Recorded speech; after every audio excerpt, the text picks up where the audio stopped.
Hello friends and welcome. Thank you so much for stopping by. I'm really glad you're here.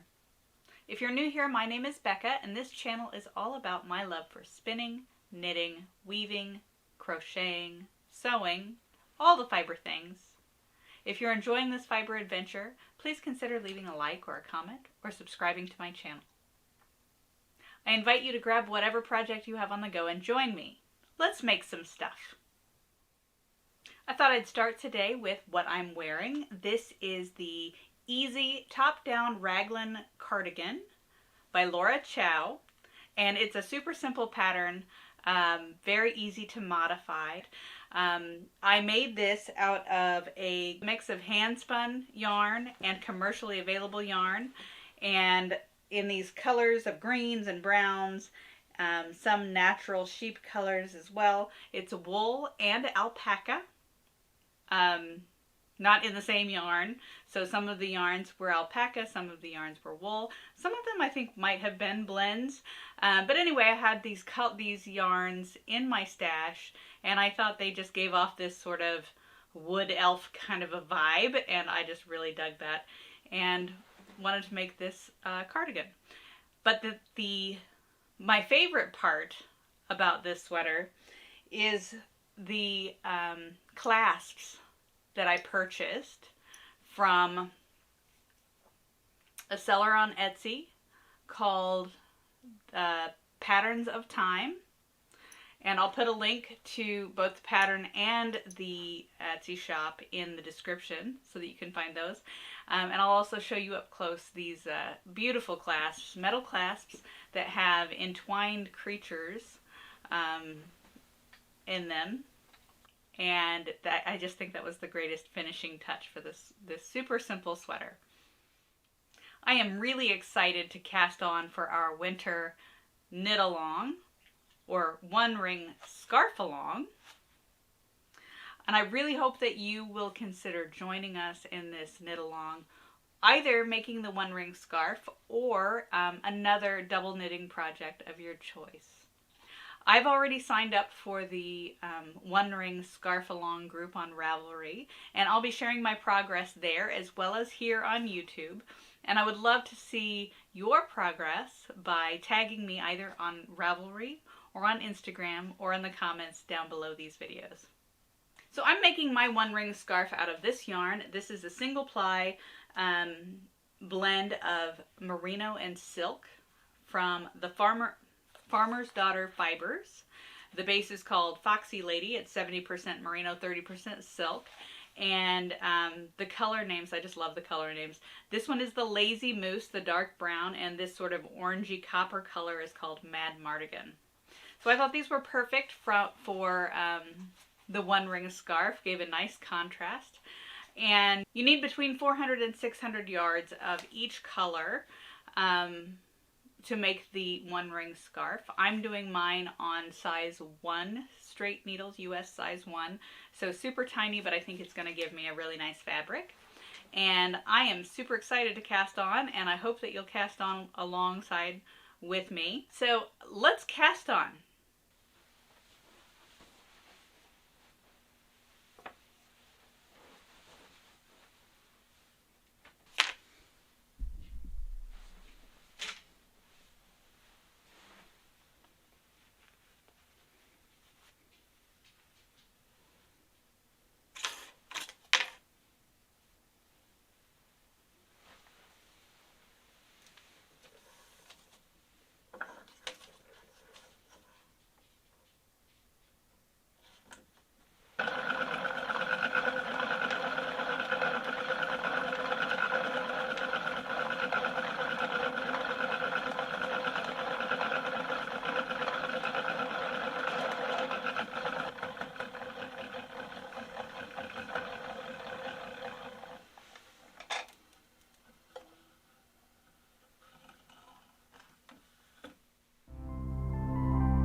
In my last video, I shared with you some double knitting in my Rose Glovettes pattern, and this was a double knitting pattern where the two sides are just mirror images of one another. So each pair of stitches as you knit them along has one strand from color A and one strand from color B, and so you get the mirror image on the opposite sides. While the one ring scarf pattern has different images on the two sides of the scarf. And for the script of the one ring pattern, you do that so that the scarf will be legible, or the script will go in the right direction on both sides. On the ends, I'm also doing patterns for the Tree of Gondor and the Door of Durin. And I will put links to all of these patterns below. You can also find them all on Ravelry. But so the two sides are very obviously different images on the ends. And so that's a little bit more complicated. Instead of just two shaded blocks in your pattern, like on my glovettes for the roses, there were only white squares and black squares in the pattern, and that indicated which of the, whether the yarns would be switched to make the pattern, the color pattern, stand out on the opposite side. To do the two different sides, the chart actually is written overlaid on one another, and you have 4 different color blocks representing the 4 different stitch combinations of each pair of stitches. So each block on the chart, like with most double knitting, represents 2 stitches, the right side and the wrong side stitch. And for mine, I am making the Tree of Gondor. I'm starting with the Tree of Gondor with the orange as the background and the brown as the foreground. And on the opposite side, then I have, for the door, I have the brown as the background and the orange for the foreground of the image. So if I'm knitting along on the tree side facing me, that means all the stitches on that side will be the knit stitches, and the second of the stitch, or second of the pair, will be a purl stitch. So this chart, to indicate the 4 different color combinations of color A and color B, has 4 different colors of squares: white, black, yellow, and red. And in each of these colored squares represents 2 stitches. A knit stitch for the side that you're working that's facing you, and a purl stitch for the stitch on the opposite side of the fabric. So a white square is a regular square, where you're knitting with the background color of the side facing you. So in my case, the tree side has orange as the background, so those stitches will be knit with orange. And then the reverse side background stitches are brown, and those will be purled with brown. So a regular stitch, knit with A, purl with B.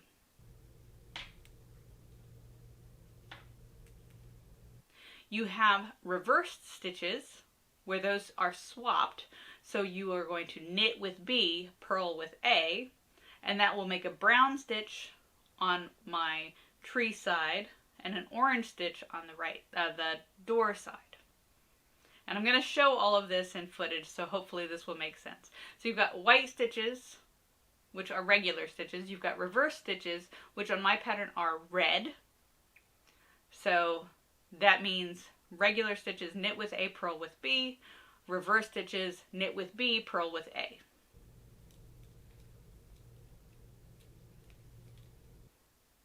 And then there are 2 additional colors of squares on my chart. There are yellow squares, which indicate that you both knit with A and purl with A, making an orange stitch, in my case, on both sides of the fabric.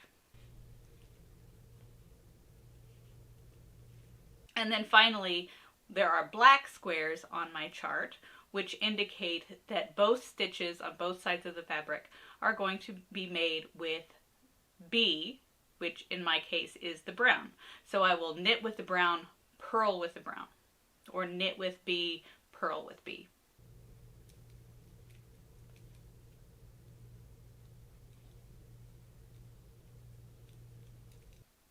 And then, because I'm knitting back and forth, when I turn the fabric, the regular stitches and reverse stitches then are swapped. So if I'm knitting with the brown side or the door side facing me, regular stitches will be knit with B, purl with A.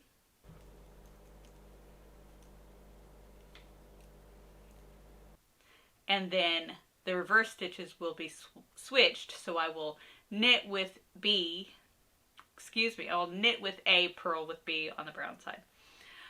That's really complicated. I'm going to put a little chart for you on the screen to help make that a little bit more clear. But I'm also going to show all of these up close as I'm making the stitches, so hopefully you'll be able to see what that looks like. And in my last video, I shared a technique for doing double knitting with the right hand, holding the yarn in the right hand and throwing the stitches, where I was essentially knitting with one of the yarn, holding one of the yarns at a time. So I would knit across however many stitches there were that were the same with the knit stitches, and then I would go back and do the purl stitches. And so that technique works very well when you have the mirrored exact opposite double knitting as in the glovettes pattern. And you can absolutely do that technique if you are more comfortable with it. But for this pattern, I found it to be easier to hold the yarns at the same time in my left hand and pick the stitches and just knit the stitches sort of as they come in order. So knit and purl and knit and purl each stitch across, picking up the appropriate color depending on the color of the square. And so I wanted to show you that in this video. Again, when you're doing your double knitting, there are lots of ways that you can do it, right-handed, left-handed. This is just what I thought was easier for me to make this scarf pattern, and I wanted to share it with you.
That's it for this video. Thank you so much for spending some of your creative time with me. I hope to see you in the next one. Bye!